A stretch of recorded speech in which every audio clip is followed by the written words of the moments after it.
नमस्कार दोस्तों, मैं जेपी डांडिया आप सभी का आपके अपने YouTube channel dandiya electric study पर एक बार फिर से स्वागत करता हूं। दोस्तों, आज के इस वीडियो में देखेंगे या आज के इस वीडियो में चर्चा करेंगे फ्लेमिंग के दाएं हाथ का नियम, अर्थात फ्लेमिंग ने अपने दाएं हाथ का नियम क्यों प्रतिपादित किया। वैसे तो दोस्तों फ्लेमिंग ने दो नियम प्रतिपादित किए, दाएं हाथ का नियम और बाएं हाथ का नियम। तो अलग अलग स्थानों पर अलग अलग जगह पर दोनों नियम अपने अपने हिसाब से प्रयोग किए जाते हैं। तो आज उसमें से एक नियम का अध्ययन करेंगे, दाएं हाथ का नियम कहाँ प्रयोग होता है, क्यों होता है, दाएं हाथ के नियम के अनुसार होता क्या है। तो दोस्तों, आपने फैराडे के नियम देखे, ईएमएफ उत्पन्न करने की जो विधियां देखी कि ईएमएफ उत्पन्न कैसे होता है। फैराडे ने दो नियम बताए, एक पहला नियम और दूसरा नियम। पहले नियम के अनुसार बताया कि जब किसी चालक को चुंबकीय क्षेत्र में रखा जाता है तो चुंबक के प्रेरण के कारण उस चालक में ईएमएफ उत्पन्न हो जाता है। तो फैराडे के नियमानुसार उस चालक में ईएमएफ उत्पन्न हो गया। दूसरे नियम के अनुसार उस ईएमएफ का परिमाण क्या होता है, मैग्नीट्यूड कितना होता है वो बताया। लेकिन फैराडे ने कभी यह नहीं बताया कि उस चालक में उत्पन्न ईएमएफ की पोलैरिटी क्या होगी, अर्थात उसमें प्रवाहित धारा की दिशा क्या होगी, उसने ये नहीं बताया।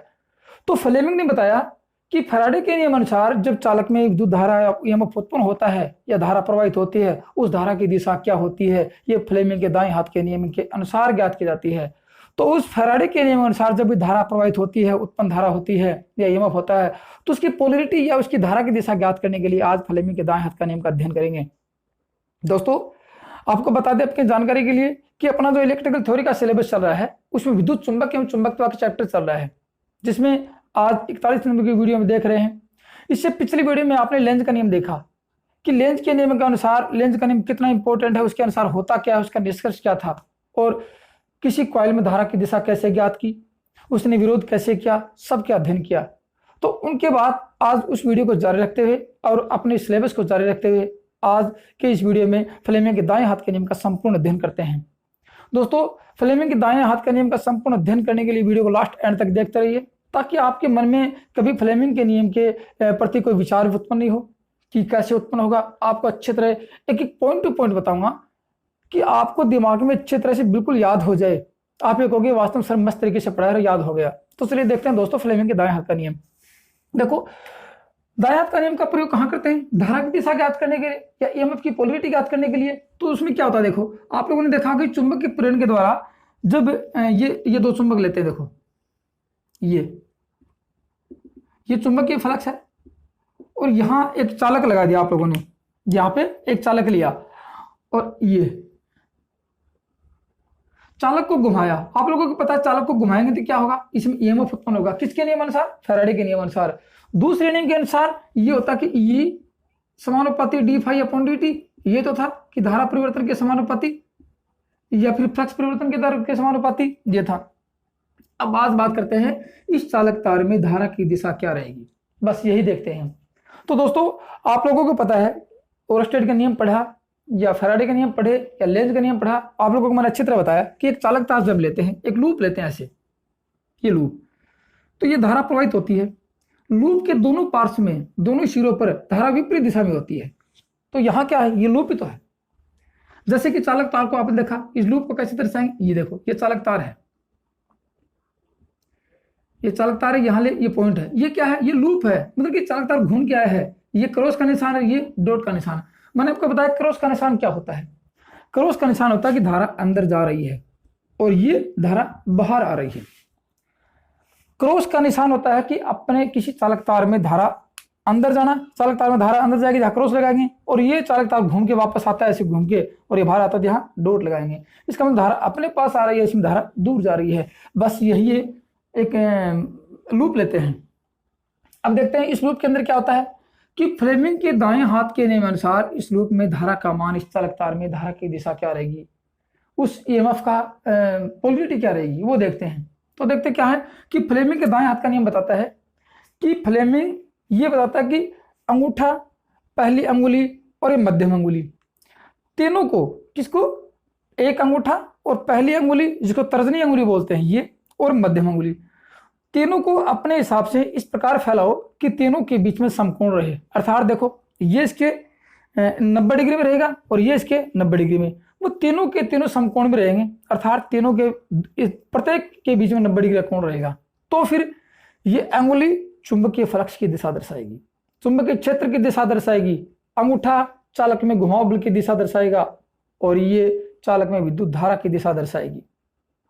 ठीक है, अब देखते हैं बात। देखो ये लूप लिया, आप लोगों को पता है इस लूप में धारा यहां से ली, आप लोग धारा दे रहे हो तो यह क्या आएगा क्रॉस, धारा बाहर आ रही है यहां से, यहां क्या आएगी डॉट। तो वही बात है कि इस लूप की ये दो पार्श्व सिरे हैं, ये देखो ये लूप के दो पार्श्व सिरे हैं, ये और ये, यहाँ क्या है क्रॉस और ये क्या है डॉट। तो यहां से धारा देखो, जैसे आपको मैं बताऊं छोटी सी बात उदाहरण लेके देखो, जैसे दो चुंबक के पोल बनाता हूं, आपको समझाता हूं, गौर से देखना कि फेलेमिंग के बाएं हाथ के दाएं हाथ के नियम अनुसार होता क्या है। जैसे मैं एक पोल ये ले लिया, गौर से देखना, ये एन और ये एस, ठीक है ना, दो पोल, एक पोल ये एस ले लिया और ये एन ले लिया, इसके बीच में एक चालक तार छोड़ते हैं, जैसे आपको पता है ये चुंबकीय फ्लक्स होगा, गौर से देखना ये चुंबकीय फ्लक्स, चुंबकीय क्षेत्र है, ये एन से एस की ओर जा रहा है, ऐसे सॉरी ये इधर आ रहा है, एन से एस की ओर आ रहा है ये। अब देखो गौर से देखो, जैसे यहां को चालक तार का लूप लेते हैं, जैसे ये ले लिया, गौर से देखना, जैसे ये ले लिया। अब आप लोगों को समझाऊं, ये चालक तार ले लिया जिसको मैंने आपको दर्शाया था ये ऐसे, गौर से देखना इसमें कैसे क्या होगा, ये ऐसे दर्शाया था, इसका मतलब ये चालक तार घूम के आएगा, दो सिरे होंगे यहां से, ये चालक तार ऐसे ले लिया और यहां लगा दिया इसके बीच में, ठीक है। गौर से देखना ये सिरा एक ये और एक सिरा ये, वही सिरे एक लूप ले लिया, ये लूप घूम के ऐसे आ गया, देखो ये ऐसे लग रहा है, ये ऐसे आ गया, ये चुंबक के बीच में लूप लगा दिया, चुंबक माना के आगे लंबी है और यहां तक के आगे चुंबक, और इसी बीच में लगा दिया, चुंबक के क्षेत्र में भी लगा दिया। अब आप चालक तार को कैसे भी घुमाओगे, ऐसे घुमाएंगे, घुमाए तो या फिर ऐसे घुमाएंगे, एक दिशा में घुमाएंगे, तो फिर निष्कर्ष क्या निकलता है वो देखते हैं। जैसे कि मान लीजिए कि चालक तार को आप लोगों ने ऐसे घुमाया या फिर ऐसे घुमाया। अब देखो फ्लेमिंग का नियम बोलता है कि आप लोगों क्या बोलता है, ये चालक तार लिया, ये अंगुली आपको पता है कि तीनों, ये अंगूठा अंगुली और ये मध्यम अंगुली तीनों के बीच में समकोण हो, ये देखो समकोण है। मान लीजिए कि धारा यहां से बाहर आएगी, ये अंगुली ये धारा की दिशा में रहेगी, ये अंगुली धारा की दिशा में रहेगी और ये चुंबकीय फ्लक्स की दिशा में रहेगी, तो ये चालक की घूमने की दिशा में रहेगा, तो ये धारा दिखाई, जैसे आपको बताऊंगा, देखिए ये है, यहां लिया फ्लेमिंग का नियम लगाया तो चुंबकीय बल दिखाई जा रहा है इधर से, ये अंगूठा इसमें जोर लगाए, ऐसे ऐसे धक्का मारेगा कि आप इसको ऐसे घुमा रहे, देखो ऐसे घुमाएंगे, ऐसे घुमाया आप लोगों को, तो फिर ये सिरा जो यहाँ पे आएगा, ये सिरा इसमें से धारा बाहर, देखो ये धारा बाहर के निशान लगा दी, ये धारा बाहर आ रही है, ये चुंबकीय फ्लक्स की दिशा है, तो ये कैसे घूमेगा, ये ऐसे घूमेगा, तो मतलब ये आप इसको ऐसे घुमाओगे, ऐसे इसको ऐसे घुमाएंगे तो विद्युत वाहक बल की दिशा ये रहेगी, ठीक है ना, विद्युत वाहक बल यहां से बाहर आएगा, यहां से चलेगा और यहां से बाहर आएगा ये। तो ये बताता है कि जब किसी चालक तार को चुंबकीय क्षेत्र में रखकर घुमाया जाता है तो अंगूठा घूमने की दिशा में रहे, ये चुंबकीय फ्लक्स की दिशा में रहे, तो चालक तार पर लूप में से धारा बाहर आएगी ये। अब मान लीजिए कि आप लोगों को कहोगे सर ऐसे नहीं, ऐसे घुमाएंगे, ऐसे, चलो मान लें ऐसे घुमा लेते हैं, तो उसको उल्टा कर देते हैं ऐसे, क्योंकि देखो ये आप पहले तो ऐसे घुमाया, अंगूठा ये इधर था, अब आप कहोगे सर ऐसे नहीं, ऐसे घुमाएंगे, ऐसे, तो मतलब ये चालक तार ये ऐसे घूम रहा चालक तार, तो अंगूठा नीचे कर देंगे, ये दाएं हाथ का नियम लगा देंगे, तो चुंबकीय फ्लक्स की दिशा ये इस दिशा में घूम रहा है, तो इस चालक तार में यहां से धारा अंदर जाएगी और ये बाहर आएगी, ये तो ये बाहर आएगी, इसका मतलब कि ये विद्युत धारा की दिशा ये हो गई, ये तो था इसकी बात इसकी। अब विद्युत धारा की दिशा ये हो गई, इसका मतलब कि यहां से धारा बाहर आ रही है, इसका चुंबकीय फ्लक्स कैसा होगा, यहां धारा अंदर जा रही है, इसका चुंबकीय फ्लक्स क्लॉकवाइज होगा, इसका एंटी क्लॉकवाइज होगा। ये तो बस अपने इस फैराडे ने बताया था। तो क्या लिख सकते हैं कि फैराडे के नियमानुसार ये, अब इधर से आप प्रयोग करके देखो,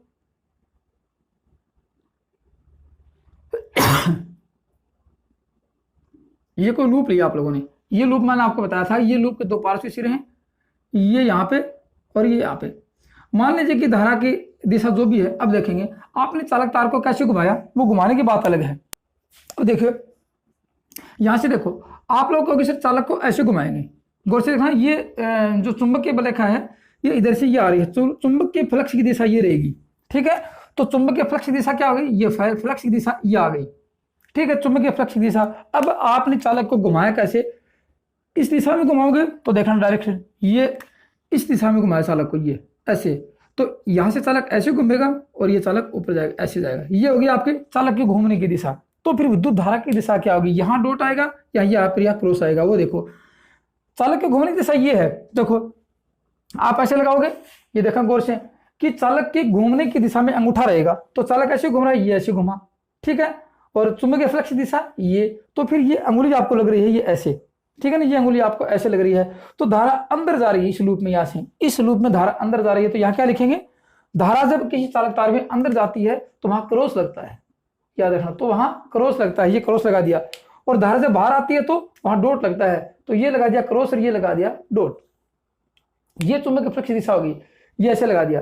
तो फ्लेमिंग का नियम बताता है कि किसी चालक के घूमने की दिशा में यदि अंगूठा रखते हो और चुंबकीय फ्लक्स की दिशा में यदि तर्जनी अंगुली रखते हो, तो फिर ये अंगुली विद्युत धारा की दिशा पोलरिटी दर्शाएगी, ये पॉजिटिव या धनात्मक या नेगेटिव दर्शाएगी। अब मान लीजिए कि आप लोगों ने यहां से इसको उल्टा कर दिया, गौर से देखना, यहां से इसको उल्टा कर दिया, ये कर दिया आप लोगों ने एन, पोलो की पोलरिटी बदल दिया आप लोगों ने, और ये आ गया इधर, ये पोलो की पोलरिटी बदल दी, ये एस, दो पोल बना दिए।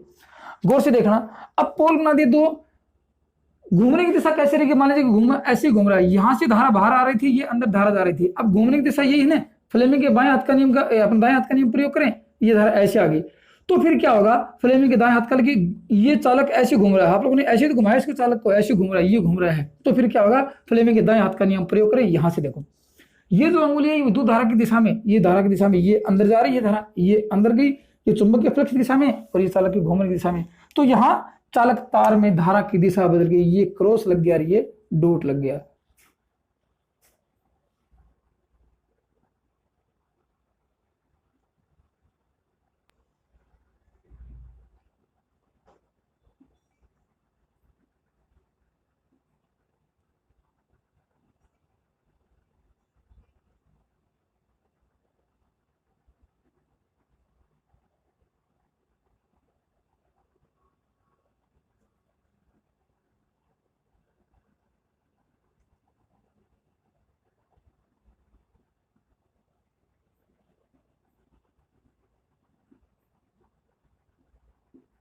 ये अंगूठा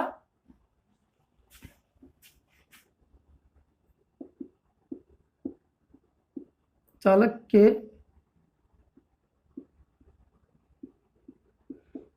घूमने की दिशा, ये तर्जनी अंगुली चुंबकीय फ्लक्स की दिशा,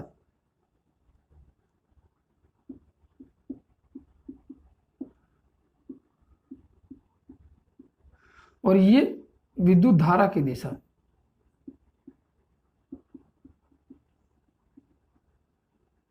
ये बताता है फ्लेमिंग के दाएं हाथ का नियम, ठीक है। जैसे यहां से ये एन और ये एस, बस ये याद करना आप लोगों को। अब देखो गौर से, यही मैंने आपको बनाया है, ये यहां से बस इसको ऐसे लगाओ, इसमें से धारा बाहर आएगी, ठीक है ना, ये ऐसे, ये धारा बाहर आ रही है, इसमें से धारा अंदर जाएगी, ये क्रॉस का निशान रहेगा। अब चालक के 180 डिग्री घूमने के बाद देखो यहां से इसकी पोलरिटी जीरो हो जाएगी, किसी में पोलरिटी का मान नहीं है, लेकिन अब चालक 180 डिग्री घूमने के बाद ये कंडीशन आएगी, तो ये ऐसा कौन सा था, ये बी है, ये ए है, ये ए और ये बी। 180 डिग्री घूमने के बाद देखो ये 180 डिग्री घूमता है, घूमने के बाद ये ए इधर आ जाएगा और बी इधर चला जाएगा, ठीक है ना, ये पहले ये था ना, ये बी इधर आ जाएगा, ए इधर आ जाएगा, तो बी में क्या है, बी में इसकी धारा की दिशा बदल जाएगी, पॉजिटिव, इसमें धारा जाएगी और इसमें बाहर आएगी, तो मतलब इसमें धारा बदलती रहेगी। इसलिए कहते हैं फैराडे के नियमानुसार जब भी विद्युत वाहक उत्पन्न होता है तो ऐसी होता है, क्योंकि इसमें एक बार पॉजिटिव एक बार नेगेटिव, इसमें एक बार नेगेटिव एक बार पॉजिटिव, ये होता है, ये कंडीशन आती है। अब कंडीशन है कि 180 डिग्री घूमने के बाद क्या होगा, ये बी चालक 180 डिग्री घूमने के बाद ये कंडीशन आएगी कि ये आपका चालक तार और ये लूप और ये दो चुंबकीय फ्लक्स, ये एन और ये एस, फिर ये क्या होगा, ये बी है, ये बी इधर आ जाएगा और ये ए इधर चला जाएगा, यहां फिर भी क्रॉस रहेगा और यहां डॉट रहेगा। ये था आपका फ्लेमिंग के बाएं हाथ का ये चुंबकीय फ्लक्स। अब देखो बात, 180 डिग्री घूमने के बाद उसी लूप के अंदर जिसमें पहले क्रॉस था उसी दिशा में क्रॉस रहेगा, चाहे वो चालक तार की दिशा घूमती है तो उसमें क्रॉस, यहाँ तो क्रॉस ही होता रहेगा और यहाँ आपको डॉट मिलता रहेगा, धारा इस चालक तार से ऐसे घूमती रहेगी, बस ऐसे। और ये तो एक चालक दिखा रखा है। जब आर्मेचर बनाते हैं तो इस प्रकार के लूप, असंख्य लूप होते हैं, कॉइल बना के लगाते हैं, तो एक एक कॉइल में घुमाते रहते हैं और ईएमएफ उत्पन्न होता रहता है और कम्यूटेटर के द्वारा ईएमएफ बाहर लेते रहते हैं। ये तो थी बात इसकी। अब इस फ्लेमिंग के दाएं हाथ के नियम का निष्कर्ष क्या निकलता है, गौर से देखना आप लोगों को। यदि आप लोगों ने इस चालक तार को उल्टा घुमाया, अब उल्टा घुमा के देखते हैं, ये देखो इस चालक तार की दिशा आप ऐसे करके देखो, ये ऐसे और ये ऐसे, ये करके देखो, ये तो थी क्लॉकवाइज और अब क्या हो गई, अब एंटी क्लॉकवाइज होगी, धारा की दिशा एंटी क्लॉकवाइज। तो क्या ईएमएफ की दिशा बदलती है? अब देखो ईएमएफ की दिशा बदलेगी कि नहीं बदलेगी।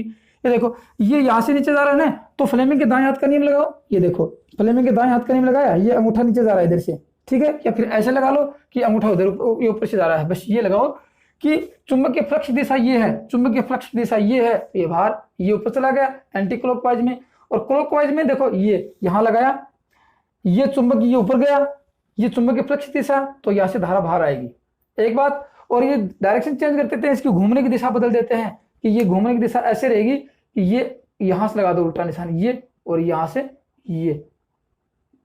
अब देखो डायरेक्शन बदली आप लोगों ने, तो क्या होगा, ये ऐसे लग जाएगा, यहां से विद्युत धारा अंदर जाएगी, यहां क्रॉस लग जाएगा। बस आपको ये देखना कि विद्युत धारा अंदर गई, ये ऐसे क्रॉस लग गया। तो फिर निष्कर्ष क्या निकलता है कि चालक तार के घूमने की दिशा बदलने से, याद रखना बात, फ्लेमिंग के दाएं हाथ के नियम से क्या निष्कर्ष निकलता है कि चालक तार के घूमने की दिशा बदलने से उसमें धारा की दिशा बदलती है या ईएमएफ की पोलरिटी बदल जाती है। निष्कर्ष निकलो आप इसका, मैं लिखा देता हूं आपको।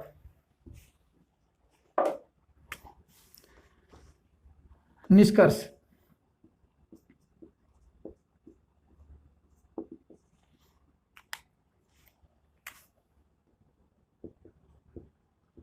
चालक के घूमने की दिशा बदलने से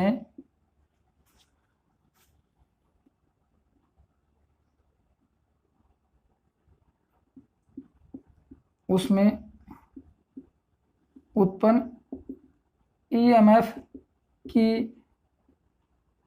ध्रुवता या अर्थात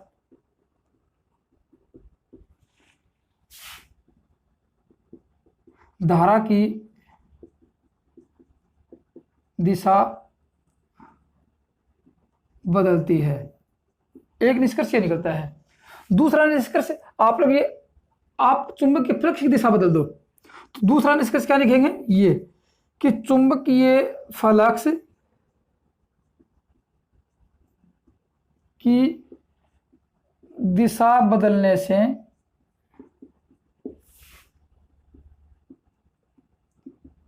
चालक में धारा की दिशा भी बदलती है। एक निष्कर्ष निकल गया।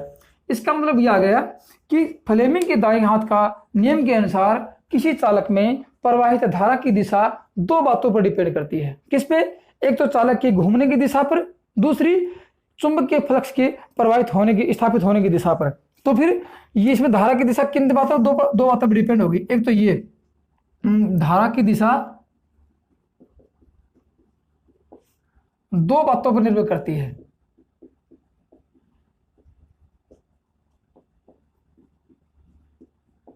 एक तो ये निष्कर्ष और ये दूसरा ये। अब सोचने वाली बात है, यदि दोनों को एक साथ बदल दें, इन दोनों को धारा की दिशा भी बदल देते हैं और चालक के घूमने की दिशा बदल देते हैं, तो फिर क्या ना, इसमें चुंबकीय फ्लक्स की दिशा बदल देते हैं, चालक की घूमने की दिशा बदल देते हैं, तो क्या धारा की दिशा बदलेगी? नहीं बदलेगी। बस यही निष्कर्ष निकालता है कि धारा की दिशा पर कोई फर्क नहीं पड़ेगा। ठीक है, तो ईएमएफ की दिशा दो बातों पर बदलती है, दोनों को एक साथ बदल देते हैं कि यहाँ एन था, यहाँ एस कर देते हैं, इसकी घूमने की दिशा ये थी, इसकी उल्टी कर देते हैं, दोनों को एक साथ बदल देंगे तो चालक में धारा की दिशा में कोई परिवर्तन नहीं होगा, धारा की दिशा सेम रहेगी। दो बातें आ गई। अब ये करते हैं कि फ्लेमिंग के दाएं हाथ का नियम का प्रयोग किस मशीन में करते हैं? डीसी जनरेटर में, डीसी जनरेटर के आर्मेचर में उत्पन्न ईएमएफ की दिशा ज्ञात करने के लिए फ्लेमिंग के दाएं हाथ का नियम प्रयोग करते हैं। बाएं हाथ का नियम आएगा, मोटर पढ़ाएंगे तब आएगा, ठीक है ना। बाएं हाथ का नहीं पढ़ेंगे तब मोटर की घूमने की दिशा ज्ञात होती है। तो किसी डीसी जनरेटर में आर्मेचर में उत्पन्न ईएमएफ की दिशा ज्ञात करने के लिए फ्लेमिंग के दाएं हाथ का नियम प्रयोग करते हैं। छोटी सी बात को याद करने का तरीका देखो। याद कैसे करेंगे? याद करने का तरीका ये है कि आप लोग जनरेटर चलाते हैं, आजकल तो ट्रैक्टर से चलाना शुरू कर दिए, पहले हाथ से चलाते थे, अब भी इंजन को चलाते हैं, ऐसे घुमाते हैं। तो कौन से हाथ से पकड़ते हैं? इंजन को, या अर्थात जनरेटर को चलाया तो किस हाथ से घुमाते हैं? लगभग 90% ये इस हाथ से, दाएं हाथ से घुमाते हैं। क्यों? कि दाएं हाथ से घुमाएंगे तो क्या मिलेगा? ईएमएफ मिलेगा, आपको वोल्टेज मिलेगा।